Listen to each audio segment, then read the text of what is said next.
आज हम राजेश जोशी जी द्वारा रचित कविता बच्चे काम पर जा रहे हैं की व्याख्या करेंगे। कवि राजेश जोशी जी का जन्म 1946 ईस्वी में मध्य प्रदेश के नरसिंहगढ़ में हुआ था। उनकी प्रारंभिक शिक्षा नरसिंहगढ़ में ही हुई। आरंभिक दौर पे वो पत्रकारिता में कलम चलाने के बाद अध्यापन कार्य में जुड़ गए। उन्हें साहित्य अकादमी द्वारा पुरस्कृत भी किया गया है। उनकी रचनाओं में जो है सामाजिक गहनता का चित्रण ज़्यादा दिखाई देता है और वे समाज से संबंधित बहुत सारी कविताओं की उन्होंने रचना की है। तो आज हम उसी सामाजिक विषमताओं के पर आधारित जो है बच्चे काम पर जा रहे हैं की व्याख्या कविता इन्होंने लिखी है। तो शुरू करते हैं। बच्चे काम पर जा रहे हैं। कोहरे से ढकी सड़क पर बच्चे काम पर जा रहे हैं। सुबह सुबह बच्चे काम पर जा रहे हैं। हमारे समय की सबसे भयानक पंक्ति है यह। भयानक है, इसे विवरण की तरह लिखा जाना चाहिए, इसे सवाल की तरह। काम पर क्यों जा रहे हैं बच्चे? कभी कहते हैं कि सुबह सुबह छोटे छोटे बच्चे कोहरे से ढकी सड़क पर काम पर जा रहे हैं। यह हमारे समय की सबसे बड़ी विडंबना है कि आज भी छोटे छोटे बच्चों को काम पर जाना पड़ता है, जबकि उनकी उम्र पढ़ने की होती है, खेलने कूदने की होती है। इससे बड़ी विडंबना क्या हो सकती है? हम यह जानने का कभी कोशिश भी नहीं करते हैं कि बच्चे को काम पर क्यों लगाया जा रहा है। बाल श्रम को रोकने के लिए कोई बड़े कदम क्यों नहीं उठाए जा रहे हैं? कोई भी अपने बच्चे को या फिर कोई भी बच्चा काम पर ऐसे ही नहीं जाते हैं। उनकी ज़रूर कुछ मजबूरियां होती हैं। वे कुछ मतलब ऐसी की पहलुओं से जुड़े हुए हैं जिससे वो चाह कर भी अपने से दूर नहीं कर सकते। और उन्हें भी दूसरे को देख के, दूसरे बच्चों को देखकर उन्हें अपने मन में लालसा होती होगी खेलने की, कूदने की या फिर घूमने फिरने की। लेकिन उनकी मजबूरी उन्हें उस रास्ते पर न ले जाकर काम के रास्ते पर ले जा रही है। यहाँ कभी स्पष्ट करना चाहते हैं कि छोटे छोटे मासूम से बच्चे जो हैं वो काम काज का बोझ जो है वो कैसे उठाए अपनी रास्ते पे, मार्ग पे आगे बढ़े जा रहे हैं। इससे भयानक स्थिति समाज की कुछ भी नहीं हो सकती। जो बच्चे जिनका बचपन खेल कूद और खुशियों में बीतना चाहिए, उनका जीवन समाज में काम करने में बीत रहा है। क्या अंतरिक्ष में गिर गई है सारी गेंदें? क्या दीमकों ने खा लिया है सारी रंग बिरंगी किताबों को? क्या काले पहाड़ के नीचे दब गए हैं सारे खिलौने? क्या किसी भूकंप में ढह गई है सारे मदरसों की इमारतें? क्या सारे मैदान, सारे बगीचे और घरों के आंगन खत्म हो गए हैं एकाएक? इन पंक्तियों के माध्यम से कवि ने बाल श्रम और उससे जुड़ी जितनी भी विषमताएं हैं उस पर करारा व्यंग किया है। उनका कहना है कि क्या अंतरिक्ष में गिर गई हैं सारी गेंदें? कवि का कहना है कि क्या जो बच्चों का खेल है, उनसे खेलने वाले जो बॉल हैं, गेंदें हैं, वो क्या अंतरिक्ष में गिर गई हैं या अंतरिक्ष से नीचे नहीं आ रही हैं? कवि का ये प्रश्न जो है समाज से जुड़े उन सभी व्यक्तियों से हैं जो इस तरह की परेशानियों को देख रहे हैं पर उस पर कुछ सवाल नहीं उठा रहे हैं। पूछते हैं कि क्या उनकी गेंदें अंतरिक्ष में चली गई है जिसकी वजह से वे खेल नहीं पा रहे हैं?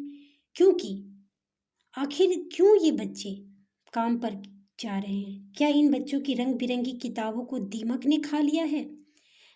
अर्थात कवि का कहने का अर्थ है कि जिन बच्चों की उम्र पढ़ने लिखने की, खेलने कूदने की है, तो खेलने वाली बॉलें उनकी भूल गई हैं या पढ़ने वाली किताबों को दीमक ने खा लिया है, जिसके कारण वे स्कूल पढ़ने नहीं जा पा रहे हैं। और क्या इन खिलौनों को किसी पहाड़ के नीचे दब गए हैं? बच्चों को खेलने वाले खिलौने जो हैं क्या किसी पहाड़ के नीचे दबे हैं जो वे नहीं ले पा रहे हैं? क्या सारे स्कूल व मदरसों के भवन किसी भूकंप में तबाह हो गए हैं? ऐसी विकट परिस्थिति क्या समाज में आ गई है? इस प्रकृति ने इतने विकराल रूप धारण कर लिया है कि उन बच्चों की ज़रूरत, खेल कूद और पढ़ाई लिखाई सब पे रोक लग गई है। ऐसी क्या विडंबना है कि ये बच्चे काम पे जा रहे हैं अपनी सारी खुशियों का त्याग करके, जिनकी वजह से वे खेल रहे हैं, ना ही स्कूल जा रहे हैं और ना ही अपनी किसी कार्य में पढ़ाई लिखाई में मन लगा पा रहे हैं। क्या अचानक ही खेल के मैदान, बगीचे और घर आंगन में फैली हुई जो जगह है वो क्या ख़त्म हो चुकी है? तो कभी इस तरह से हर एक बातों के साथ पूरे समाज को पे ये व्यंग करते हैं कि क्या ये सारी चीज़ें इस समाज में नहीं, अब नहीं रही, कि इन बच्चों को काम पे जाना पड़ रहा? तो फिर बचा ही क्या इस दुनिया में? कितना भयानक होता अगर ऐसा होता। भयानक है, लेकिन इससे भी ज़्यादा यह कि है सारी चीज़ें हव्स मामूल। पर दुनिया की हजारों सड़कों से गुजरते हुए बच्चे, बहुत छोटे छोटे बच्चे काम पर जा रहे हैं। अब कभी सवाल करते हैं कि जब भूकंप से सारे यहाँ के जो खेल बगीचे और घर आंगन सब खत्म हो गए हैं, किताब कॉपी को दीमक ने खा लिया है, खिलौने अंतरिक्ष में जाकर रह गए हैं और बच्चों के खिलौनों को पहाड़ों ने दबा दिया है, पहाड़ों के नीचे दब गए हैं, तो फिर इस दुनिया में बचा ही क्या?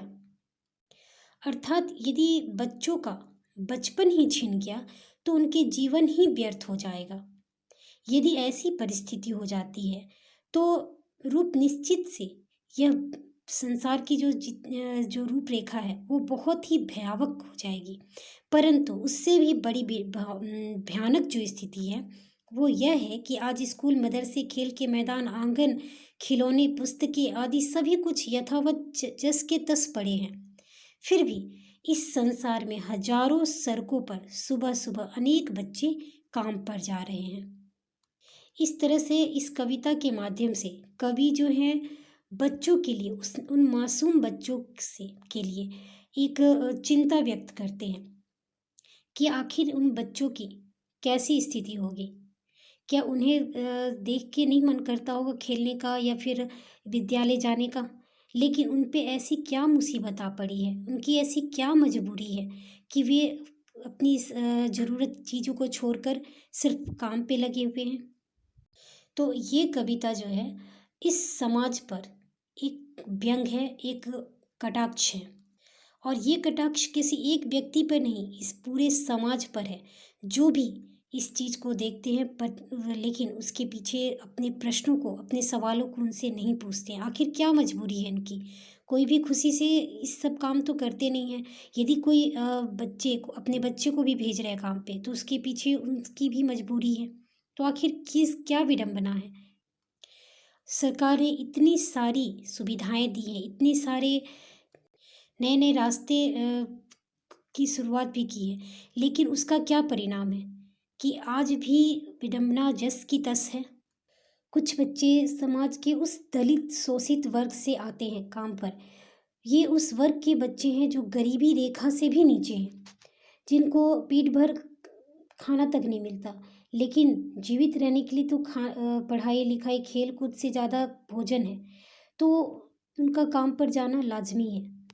तो इन सब चीज़ों को देखते हुए उनकी मनोरंजन, उनकी सुविधाएं, उन सब से ज़्यादा उनकी जो है पैसे कमाकर अपने पेट भरने की है। तो मजबूरी उन पे सब करवा रही है, उन बच्चों से, मासूम बच्चों से। कविता में ये कवि ने पहले स्पष्ट किया है कि शीत ऋतु है, चारों ओर घना कोहरा है और सड़कों पर अत्यधिक हलचल भी नहीं है। लेकिन कुछ बच्चे स्कूल न जाकर अपने काम पर जा रहे हैं और उसी रास्ते पे कुछ स्कूल भी जा रहे हैं। तो जो बच्चे काम पे जा रहे हैं उनकी आर्थिक स्थिति ऐसी नहीं है कि वे पढ़ाई पे अपने पैसे को खर्च कर सके, तो मजबूरी जो है उन्हें मजदूरी कराने पर बाध्य कर रही है। तो मजदूरी करना उनके लिए अत्यावश्यक है, उसके बिना उनका कोई गुजारा नहीं हो सकता है। कवि की यह भी चिंता है कि ये बच्चे जो उज्जवल भविष्य है इस देश के उज्जवल भविष्य हैं और एक सफल नागरिक बन सकते हैं। और उसी समाज में यदि ये बच्चे अनपढ़ रह जाते हैं, अशिक्षित रह जाते हैं, तो पूरा समाज ही नष्ट हो जाएगा। तो कवि की जो है ये विडंबना है कि ऐसे लोगों को, ये समाज के प्रत्येक लोगों को इस बाल श्रम से जुड़ी समस्याओं का सुझाव ढूंढना चाहिए और इसे रोकने के कोई ठोस कदम उठाने का प्रयास करना चाहिए।